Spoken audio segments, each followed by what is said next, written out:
And what we're trying to do this morning is talk about transformation of our education system. If I think back over the last 20 or so years, or even more than that, in my kind of industrial career, if you like, there's been sort of a principle or something that's totally universal, and that is companies that succeed the most over time. They do it because they have educated people and they continue to invest in people's education. As the old saying goes, if you think education's expensive, try ignorance. And companies like Intel have focused huge amounts of resources, energy and money on education. And the other thing that companies like Intel, great companies, have done over years is when there are downturns, they increase their focus on things like education. They actually spend as much, if not more, on things like research and development. Now, why do they do those things? And they cut everything else, by the way. They will focus their energies on cutting anything that's in any way non-essential, and they'll prioritize. But always the things that come out at the top are education, research and development. In other words, getting ready for the next upturn. When we talk about education, it's a collective we. When we talk about educational change, it's a collective change. Global transformations happen everywhere today. If you take Thomas Friedman's book, The World is Flat, everybody read, I don't need to go into that. I think one of the most remarkable outcomes of this book is there are no borders any longer. There's one world. We have global challenges we are all responsible to solve. We have local challenges that are contributing to those global solutions. And we have not the leading countries any longer the way they were. Times are changing, countries are changing, the world is changing, and what we call the emerging world years ago is perhaps the leading world of the future. Something I wanted to discuss with you, asking more questions perhaps than giving answers, because we will give the answers all together, but sharing trends, sharing data and sharing conclusions with you that we have come up with. Changes in the world today are very much because knowledge is the most important resource. That's understood, that's a fact. None of the governments today is debating that. Even countries where natural resources play a major role, like in the Middle East, they put education #1 into their investment portfolio. Just Jordan, it's higher than any other investment, for instance, in the Middle East, even higher than military. And you can't compare this with any other country in the world that is focusing on education today, would increase it year by year. Why is it? It is understood that in a time where information and communication technology defines the speed, there is no way that an education system can cope with what it has done traditionally. There is a need to collectively work together with academics, with industry, so that government can fulfill their responsibility for the future generation. And there's no way that methodologies that were successful in the past will be the methodologies of the future. That the environments of the classroom and the universities will stay the way they are. Knowledge is something that is continuously growing and demanding more. And knowledge is just one side of the medal. The other are the 21st competencies, skills, experiences that we are all talking about. Those that we need desperately in the industry, in agriculture, and everywhere in social economic life.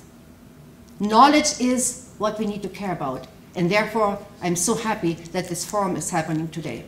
Teachers have always been engaged in change, but we are aware now that we are not engaging in the changes required to tackle the global needs of today.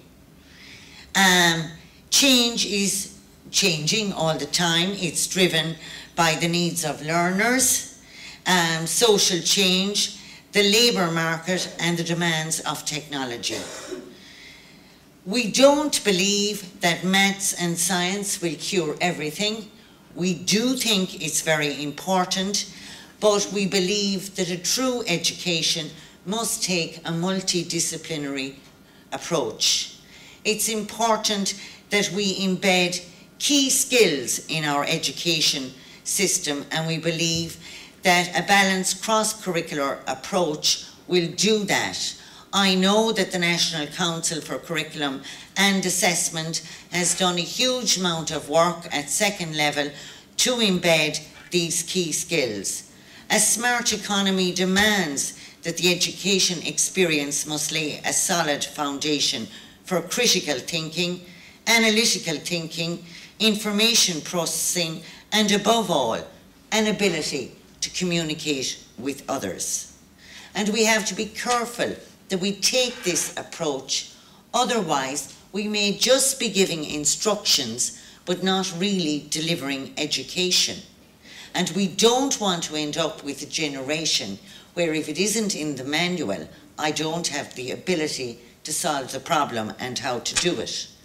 But all change, and certainly effective change, can only be brought about by collaboration.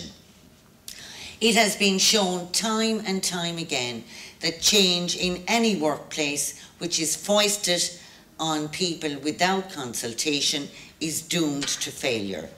So the Teachers Union of Ireland would like to say here today that we welcome change. Of course we do as educators, but we would want this done with consultation and collaboration.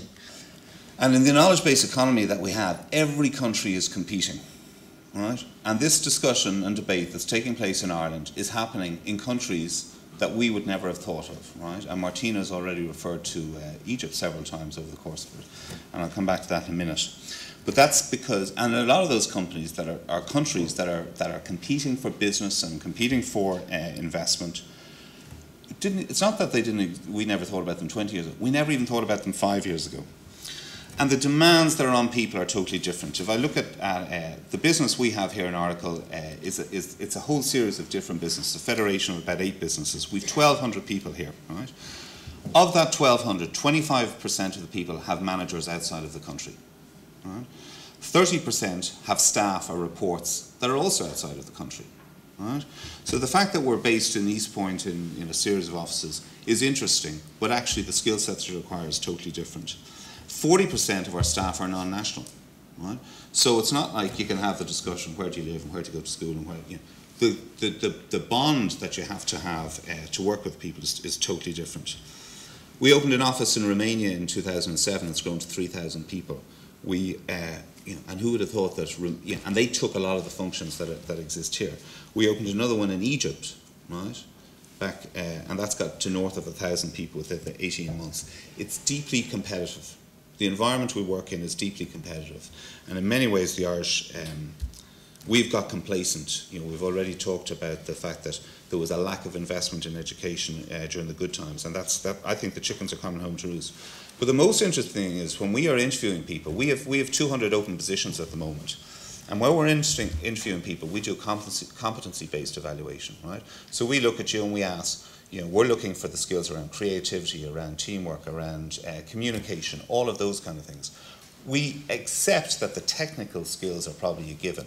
But if you want to work with teams and you want to work with multinational people and you want to work for a manager who's probably based outside the country and you want to work with teams that are also outside the country, you need an entirely different skill set to just the pure learning by rote. Now, you know, it's okay for me to say this, but actually, you know, no less than Barack Obama in a speech he gave a couple of weeks ago talked about, and he used this clarion call, and I would agree with this. He said, "I'm calling on our nation's governors and the state education chiefs to develop standards and assessments that don't simply measure whether students can fill in a bubble or a test, but whether they possess 21st century skills like problem solving, critical thinking, and entrepreneurship and creativity." And I think that's a wonderful strapline for what it's about. Ireland has a well-educated population. Companies have come and invested here because they think that we have real skills to offer. And all of that, to an extent, is true. But we are perhaps the example in the world of a country resting on its laurels and not doing things that it needs to do in order to adapt to very fast changing times. And the esteem in which we historically hold our system of education is actually standing in the way of that. We've got too used to praising ourselves in terms of what we've achieved, and as a result we've become hostile in a way that matters to the kind of transformational change that we actually need to experience in education. The Irish education system was built around certain assumptions, almost none of which apply anymore. One of which, for example, a very basic one, is that only one person in a household works. Okay, that's the whole system of education falls apart once you move away from that. So, and it seems like a minor thing, but it's actually quite a major thing. We now, for example, have kids going off on 3-month summer holidays, which is a completely unsustainable position that in a modern society you can't justify. You have kids who come home at times when there is no one there to mind them. And in contexts that can only work if one parent is not in employment. We have all sorts of assumptions built around a lifestyle, a society that isn't there anymore. And where we have people operating the system who are resistant to change, some of them for industrial relations reasons and some of them for other reasons. And we are therefore being left with an educational system which is not fit for purpose. That's at the kind of process, I suppose, rather than in content. But we also have real problems with content. The content of our education system, and particularly at second level, primary is not so bad, particularly at second level, is based around certain understandings about the level of the development of knowledge and its application, which was probably true somewhere between the years 1890 to 1960, but which has probably ceased to be true since about then. And that is reflected both in the content of the curriculum, and it's reflected in the method of assessment, and it's reflected in how the results of that assessment are carried forward into higher education. None of that is actually fit for purpose at this particular point, and yet we're very resistant to changing it fundamentally. There have been major demographic changes. I've already mentioned one of them. One of them is the way in which the workforce is composed, which is now quite different from what it was when the Irish education system in its essence was established. Another is that the way in which we apply and understand technology, and I don't just mean ICT, I mean technology in all sorts of different ways, has not been reflected in the way in which the curriculum is organized.